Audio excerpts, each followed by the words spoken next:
Olá, presentes alunos. Iremos gravar aqui a nossa videoaula 2 e nós iremos abordar para vocês a questão da amostragem e o preparo da amostra, né? Então, antes de iniciar qualquer análise de qualquer produto alimentício, precisamos entender como é que tem que ser feita uma amostragem, como é que a gente tem que preparar essa amostra para encaminhar, por exemplo, para um laboratório e aí daí você aplicar os métodos analíticos.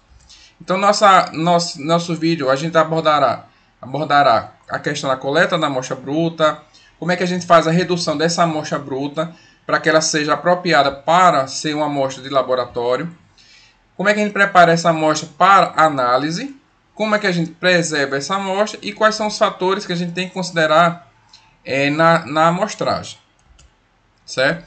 Então, a amostragem e o preparo da amostra, né? A gente tem que observar que esses resultados, para ser uma análise quantitativa, né, essa amostragem ela deve representar de forma exata a composição média do material em estudo, né? Então, quando a gente vai pegar uma amostragem de um alimento, por exemplo, para fazer análise, né, essa amostra tem que representar um conjunto maior.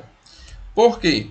Porque a gente tem, por exemplo, um lote. Não, então, quando eu vou pegar uma amostragem, essa minha amostra tem que representar aquele lote, né? Então, para a gente fazer uma amostragem, a gente tem que levar em consideração alguns fatores. Então, por exemplo, qual é a finalidade? A finalidade é a dispersão, né? Então, a gente tem que aceitar ou rejeitar uma amostra, né? Tem que avaliar a qualidade, tem que avaliar, por exemplo, a uniformidade, né? Tem que observar, por exemplo, a natureza do lote. Qual é o tamanho daquele lote? Se o lote pode ser subdividido, se aquele produto ele foi embalado a granel, ou se está condicionado a granel, ou se está embalado. Tem que ver, por exemplo, a natureza do material em teste, ou seja, o material é homogêneo, é um tamanho unitário, qual foi a história daquele material, né? E aí você também tem que ver o seguinte, essa minha amostragem vai gerar processos destrutivos ou não destrutivos, né? Vai gerar custo, né? Então, existe uma série de fatores. Então, como a gente está ali falando de amostra, o que é que vem a ser uma amostra? A amostra nada mais é do que uma porção limitada do material que a gente vai tomar para o estudo, ou seja, é uma porção limitada de um conjunto maior, de um universo maior. Essa terminologia é da estatística. Então, você tem um universo lá do seu alimento, você vai tirar uma amostra. Essa minha amostra tem que representar esse conjunto maior, esse universo. E tem que representar de forma fidedigna, né? Então, tem que ter as mesmas características. Então, você pega uma amostra, essa amostra tem que ter as mesmas características do conjunto todo, ou seja, do universo como um todo, né? E aí a gente pode classificar essa amostra, né? De que forma? A amostra média, né? Então, através da amostra média, a gente consegue reduzir o total em menor partes, né?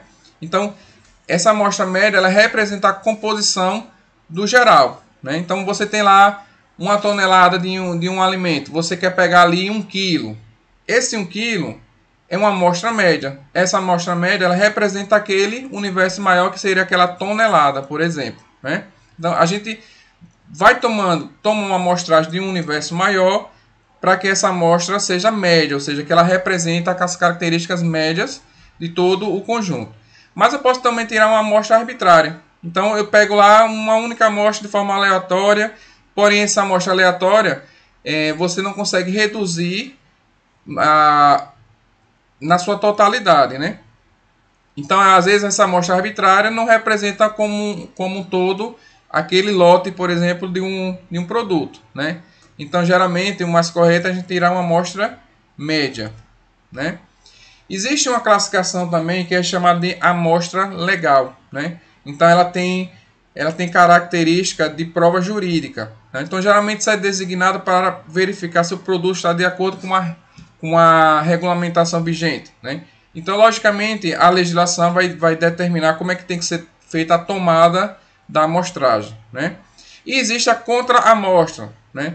Então, geralmente, quando você tem uma amostra legal, ou alguém vai fazer uma fiscalização e vai pegar uma amostragem daquele lote para fazer análise e verificar, o dono do estabelecimento ele tem que ter também uma amostra. Essa amostra a gente chama de contra-amostra, né? Fica nas mãos do proprietário. Por quê?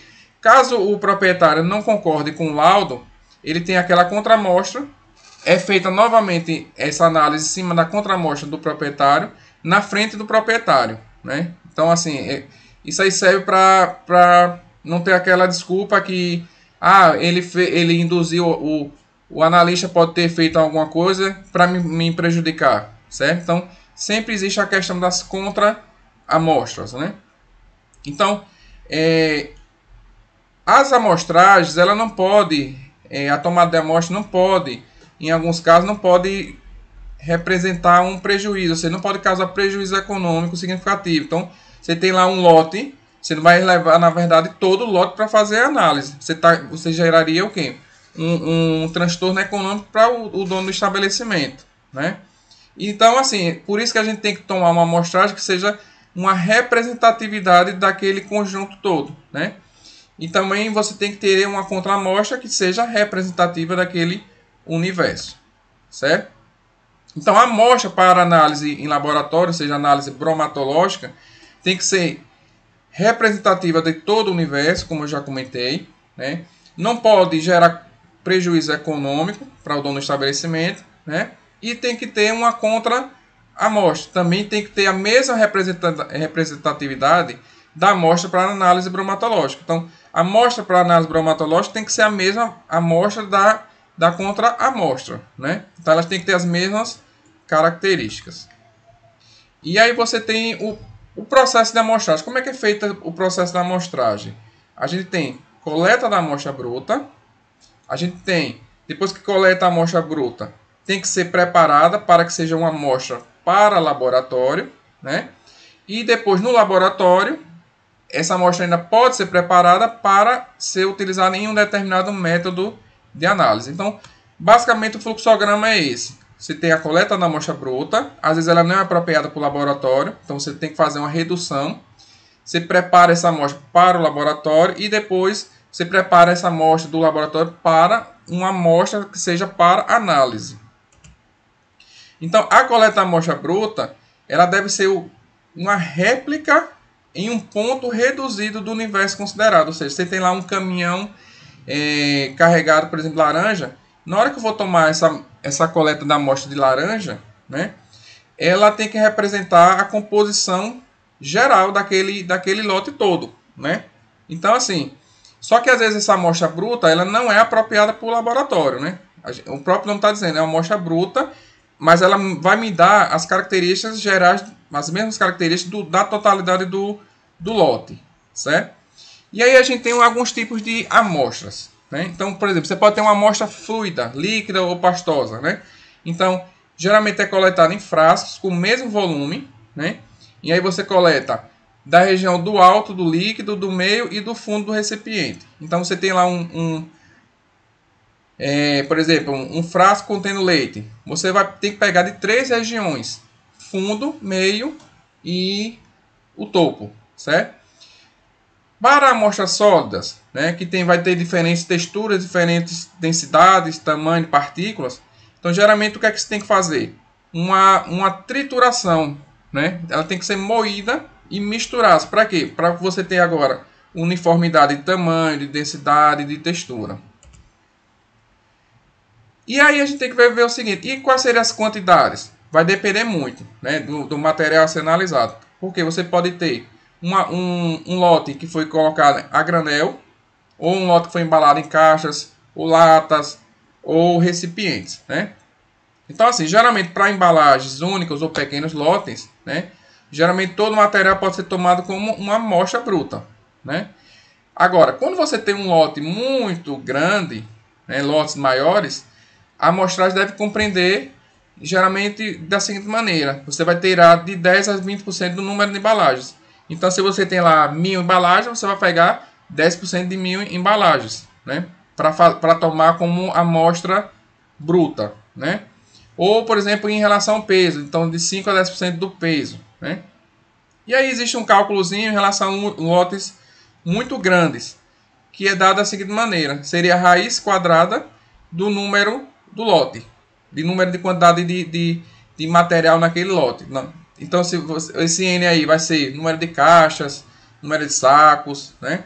Esse fator C aí é um fator que é colocado menor do que 1 para lotes que sejam homogêneos e maior que 1 para lotes que não sejam homogêneos, né? Então, esse N maior vai ser o número de unidades de sacos coletados para a amostra bruta, né?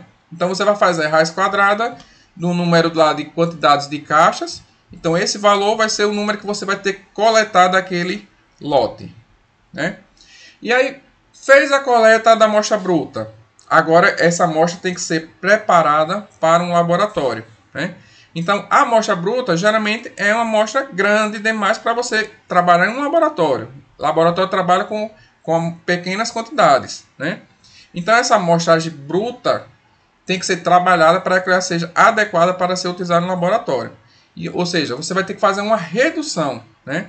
E essa redução vai depender muito de que produto você está trabalhando e qual é o método de análise. Então, exemplos. Para alimentos secos, em pó ou granulares, né? Então, geralmente, a gente faz um sistema chamado de quarteamento, né? Pode ser feito de forma manual. Então, esse quarteamento pode ser manual ou por intermédio de equipamentos. O manual, como é que seria? Vou dar um exemplo. Você tem lá um biscoito creme crack. E aí você tem... quer criar que o biscoito creme crack seja uniforme. Você vai triturar esse biscoito creme crack. Espalha ele em um quadrante, né? Numa superfície plana. Onde você vai ter 4 quadrados. A, B, C e D. E aí o que é que você faz? Eu pego, junto a amostra A com a amostra D, crio uma nova amostra e posso novamente subdividir até chegar na quantidade de amostra que eu vou utilizar para análise, né? Então isso serve para quê? Para você criar uma uniformidade e garantir que essa amostra seja bastante homogênea. Isso pode ser feito em uma bancada de laboratório, certo? Ou seja, pode ser feito de forma manual ou por intermédio de equipamentos. Então, por exemplo, você tem um amostrador chamado tipo rifle, que o que é que acontece? Você joga lá, por exemplo, um grão, certo? Através de uma pá em 2 canaletas.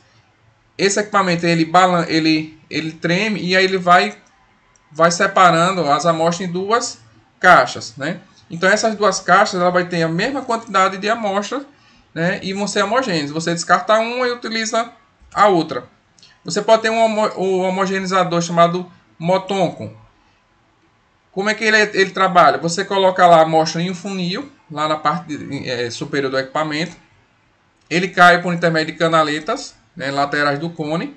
Cai numa base que tem 3 aberturas. E essas 3 aberturas caem em outra base que vai ter 36 canais. E aí, através desses 36 canais, vai cair em 2 caixas. Isso serve para quê? Para que você tenha lá... Você tem uma amostra muito bruta, muito variada, e aí quando você coloca nesse equipamento, você vai ter 2 caixas com a amostra mais homogênea possível para utilizar no laboratório, né? Alimentos líquidos, né? Você vai ter que ter cuidado de misturar bem, né? Agitar bem, você vai inverte o frasco, né? E aí você vai tirar de 3 regiões diferentes, como a gente comentou, do fundo, do meio e do topo, né? Geralmente alimentos semi-sólidos, queijo, chocolate, você rala e aí você pode fazer aquele sistema manual do quarteamento. Espalha na bancada, você vai ver 4 regiões, pega numa região contrária, A e B, A e D, ou C e B, por exemplo, né? E aí você prepara, vai quarteando até chegar na quantidade de amostra que você quer, né? Alimentos, por exemplo, muito úmidos, né? Deve ser picado, moído, por exemplo, carnes. Então você pega lá uma carne, moe, ela vai tornar mais uniforme, né? Então assim, alimentos semi-viscosos, a mesma coisa, você pode triturar em um liquidificador e misturar e você tirar alíquotas. Por exemplo, alimentos com emulsão, exemplo, gorduras e manteigas. Você liquefaz a gordura e aí você tira alíquotas. Frutas, por exemplo, a maçã, você pode cortar ela no sentido longitudinal em 4 partes e aí você faz o quarteamento. Você pega numa parte, pega de outra, subdivide e aí você vai ter uma amostra apropriada, né? Então, assim, gente, vocês têm que entender que a gente tem a coleta da amostra bruta, é uma coisa, ela tem que representar na sua totalidade o universo daquele lote, só que essa quantidade é grande para ser utilizada no laboratório, então às vezes você vai ter que fazer o quê? Uma redução apropriada.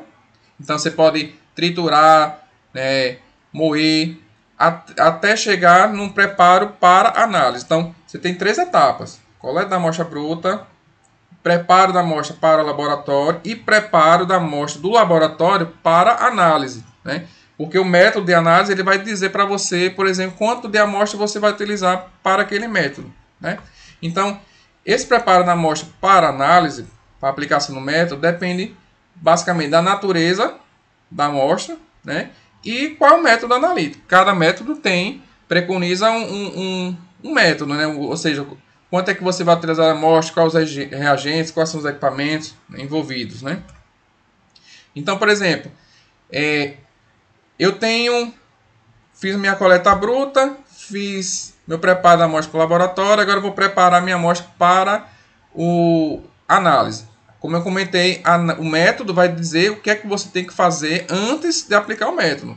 Então, por exemplo, eu vou fazer uma extração, eu tenho que fazer um tratamento químico, né? Então, às vezes, para a extração de um componente químico, eu preciso fazer um outro tratamento. Vamos dar um exemplo aí. Quero extrair lipídio de um alimento, né?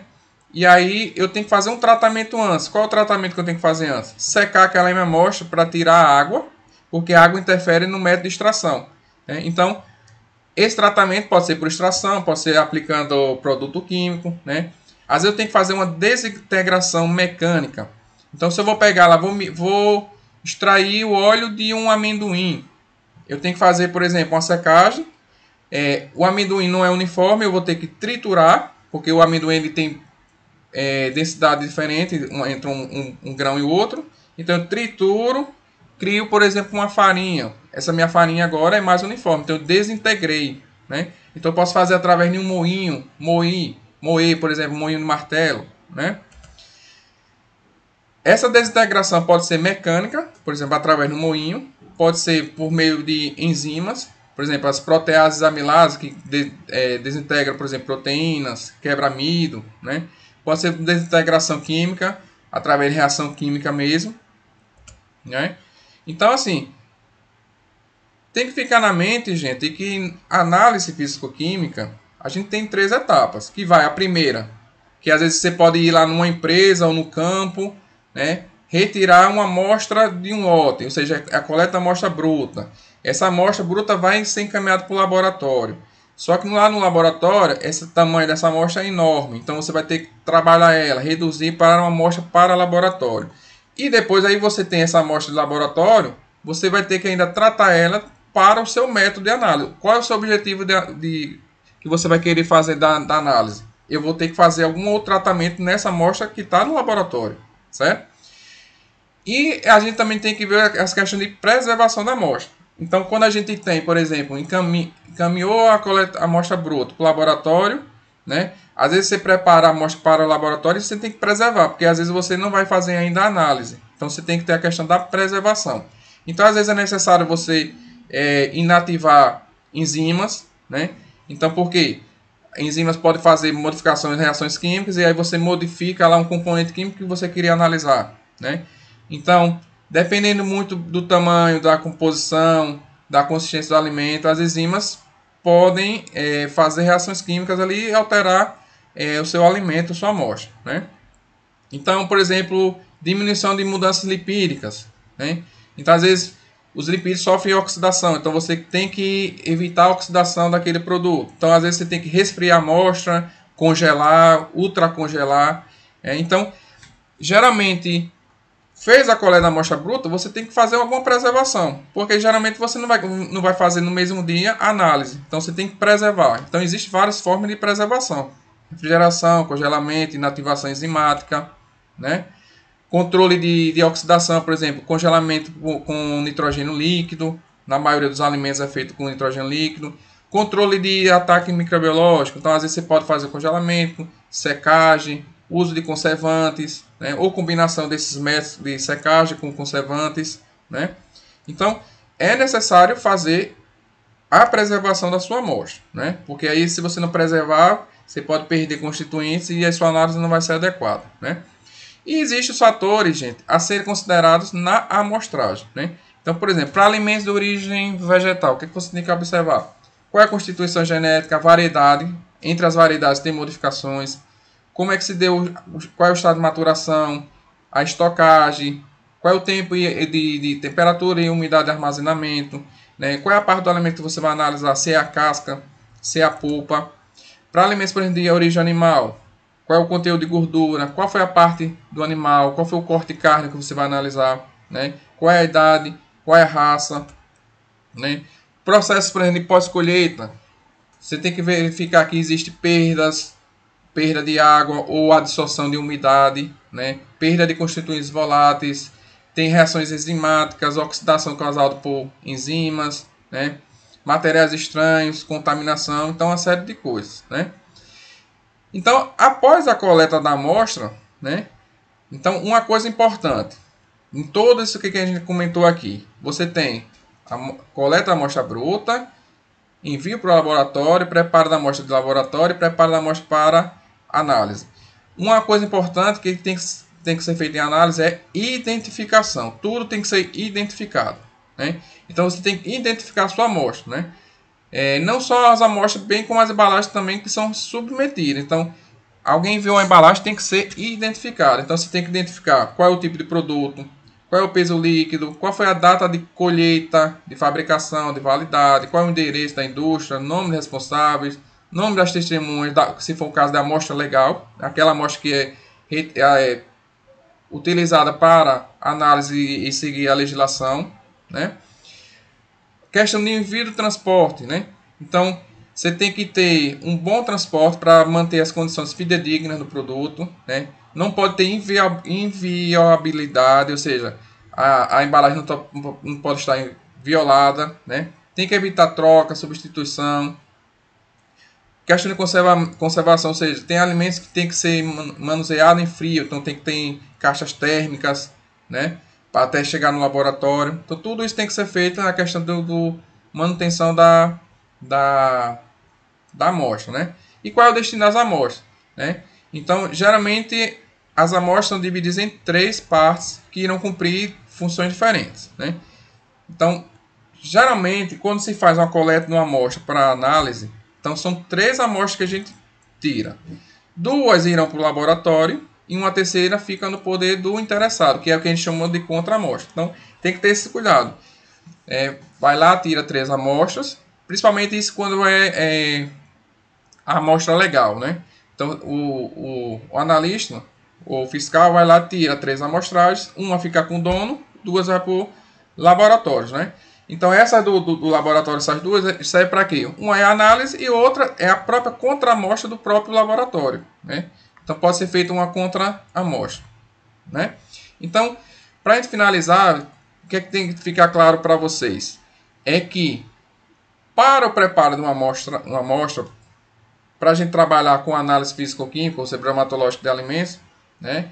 Você vai ter que ter o cuidado de que são 3 etapas básicas. Coleta da amostra bruta, envio para o laboratório. Essa amostra tem que ser preparada para o laboratório. E depois essa amostra preparada no laboratório tem que ser preparada para o método.